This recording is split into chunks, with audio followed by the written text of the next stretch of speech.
So, yan guys. Ito yung mga baboy na kulay puti. Pinanganak sila noong March 2, 2025. Alas 3 ng madaling araw. Yan, mga kasaka. Pinanganak sila ng alas 3 ng madaling araw. Pero natapos ay alas 8 ng umaga na bago natapos ang panganganak. Tingnan nyo guys, lalaki na nila. Pinutulan sila ng buntot kahapon.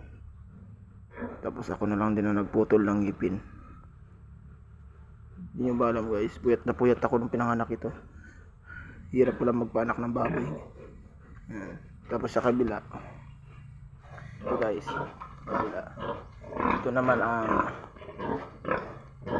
Pitrin yan siya kung tawagin. Ayan, ang mga anak niya guys, sila ay pinanganak ng March 2 taong kasalukuyan, at ang oras ng kanilang panganakan ay 9 PM. Pinanganak sila ng alas 9 ng gabi. So, hindi ako nagkakamali guys, 20 hours lang ang pagitan. 20 hours lang ang pagitan nila guys. Ngayon guys, lalaki na nila. Yan ang nanay nila. Pitrin yan guys. Ano yan? 13 piraso yan guys, 13. Yan, 13. Tapos itong puti ay 12 piraso.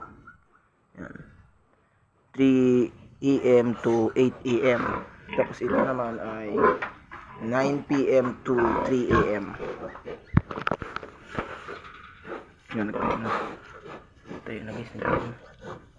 Bakit pumasok ka dyan? Taba, pumasok ka man dyan. Pumasok ka dyan. Ikaw, baba. Baba. Laglag ka dyan. Nalaglag ka. Biruin nyo guys, 9 PM to 3 AM. Haba ng oras. Ayan guys,